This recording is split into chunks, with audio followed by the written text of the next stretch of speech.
그동안 도박으로 삶을 망치는 사건을 많이 다뤘죠. 그런데 만약 급여를 받으면서 도박을 한다면 어떨 것 같으세요? 돈을 따면 고용주에게 주고 만약 저도 자기 돈이 아니라면 파친코 같은 경우 이런 고용 형태를 우치코라고 하는데요. 오늘 다룰 사건은 이 우치코에 관한 이야기입니다. 이 남성의 이름은 아리마 히로키. 아이치현 치류시 출신인 그는 3남매의 마지로 막내 여동생을 끔찍이 아꼈던 평범한 소년이었습니다. 중학교에 갓 진학했을 당시 그는 성실한 성격이었지만 중학교 2학년 무렵부터 점점 삐뚤어지기 시작해 이윽고 불량 학생의 길로 접어들기 시작했죠. 그는 공부에는 그다지 관심이 없었고 학교에서 마음에 안 드는 친구가 있으면 폭행을 가하는 것은 물론 흡연, 수업 시간 중 휴대전화 사용부터 아예 대놓고 잠을 자는 등 늘 불성실한 태도를 보였다고 합니다.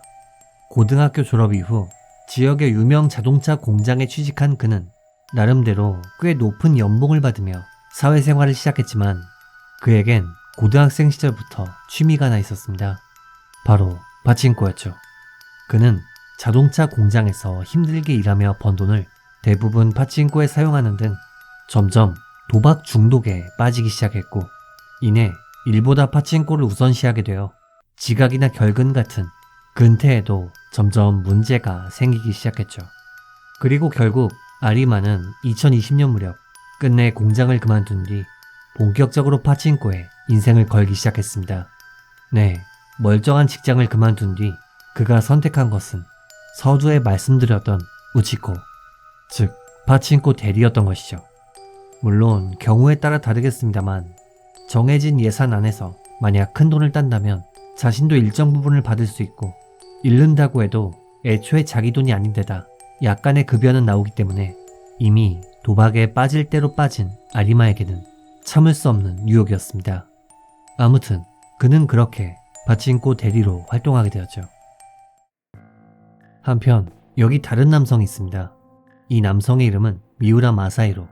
그는 앞서 언급한 아리마를 고용한 고용주이자 관리직으로 학창시절엔 성실하고 착한 평판 좋은 인물이었지만 성인이 되고 난 후로부터는 파친코에 빠져 친구들이 전부 떨어져 나간 그런 케이스였습니다. 그는 파친코를 하며 알게 된 인맥 중 우연히 파친코 기술자들을 모으는 사람을 알게 되었고 이내 이 사람에게 자금을 받아 파친코 대리를 모집하기 시작합니다. 그리고 이때 미우라가 모은 파친코 대리 중에는 아리마도 포함되어 있었죠.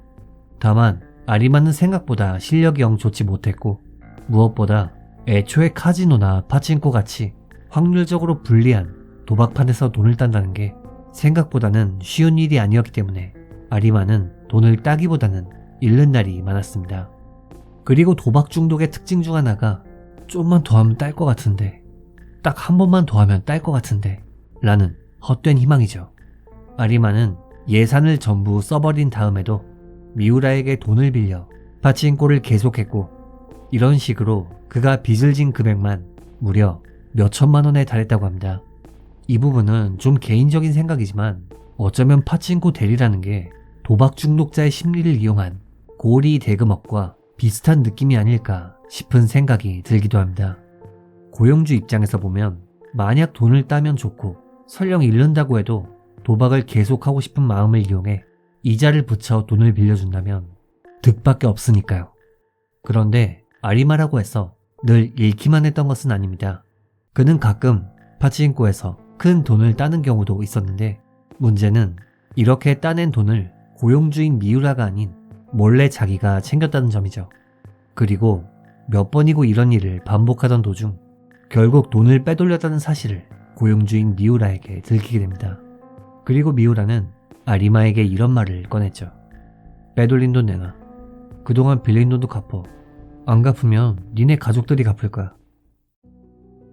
도박 중독에 빠져 큰 빚을 지는 것은 물론 가족에게까지 이 사실이 알려지는 것이 두려워진 아리마는 결국 살인을 결심하게 됩니다.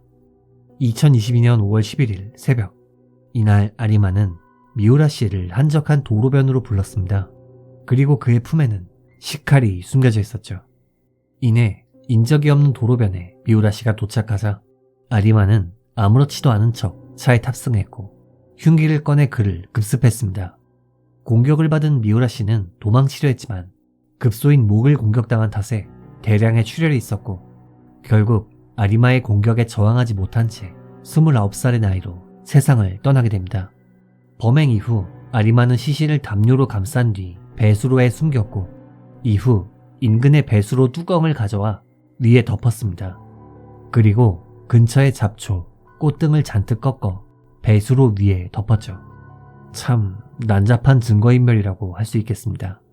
당시 그는 수건으로 혈흔을 지우려 했지만 어두운 밤이었던 데다 물도 없었기 때문에 불가능했고 결국 블랙박스와 더불어 피해자가 가지고 있었던 가방만을 훔쳐 달아났죠.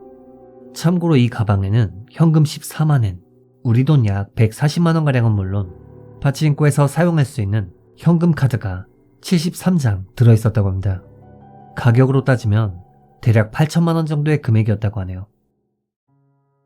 한편 이날 아침 도로변을 산책하던 한 주민이 이상한 광경을 목격합니다. 흰 차가 한 대 서 있었는데 왼쪽 바퀴가 배수로에 빠진 상태였던 것이죠. 당시 주민은 누가 차를 못 빼서 버리고 갔나?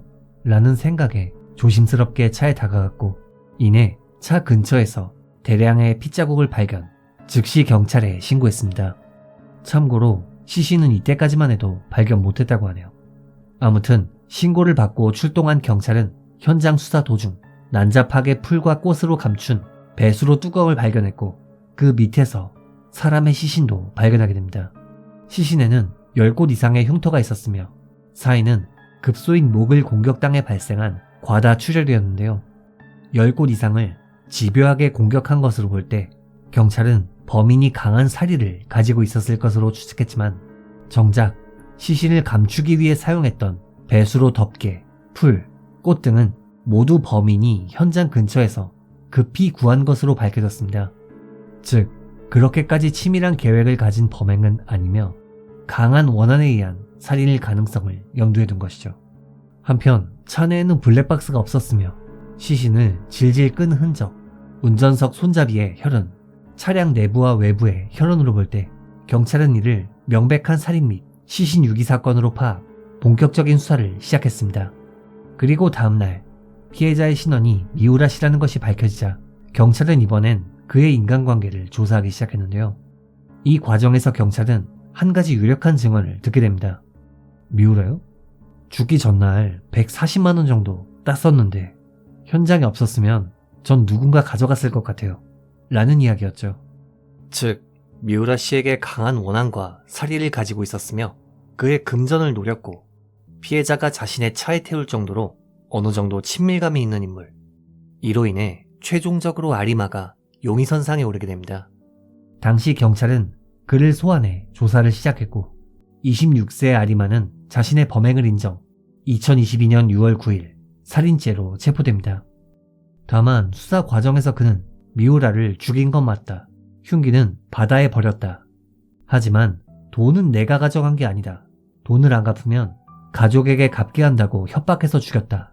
라는 주장을 펼쳤는데요. 그리고 결국 그는 살인죄로 법정에 서게 되었죠. 대체 왜 강도살인이 아니라 단순 살인으로 기소되었는지는 공개된 정보가 진짜 적다 보니 좀 의문입니다. 어쩌면 진짜 아예 제3자가 가져갔던 걸까요? 살인죄로 기소된 아리마는 재판에서 범행을 인정했으며 검찰 측은 돈을 빼돌린 게 발각되어 금전을 요구당했다. 증오와 분노로 범행을 결심했다. 라는 말과 함께 징역 17년을 구형했습니다. 반면 변호 측은 나이프는 호신용이었다. 파치인코 대리를 그만두면 인터넷에 개인정보를 뿌린다고 협박당했다. 라며 징역 12년이 적당하다는 주장을 했죠. 이후 2023년 1월 31일 재판장은 판결문을 통해 참작할 만한 부분이 없다. 모든 일의 발단은 범인이 수회에 걸쳐 돈을 빼돌렸기 때문이다. 라는 말과 함께 검찰의 구형대로 징역 17년을 선고했습니다. 그리고 이 판결에 검찰 측도 변호 측도 항소하지 않았기 때문에 아리마 히로키의 형이 확정됩니다. 내 돈이 아니니까 괜찮을 거라고 생각한 그 선택. 결국 평생을 갚아야 할 죄로 돌아왔습니다. 이번 영상 어떻게 보셨는지요? 피해자분의 명복을 빌며 영상을 마칩니다. 규민사였습니다.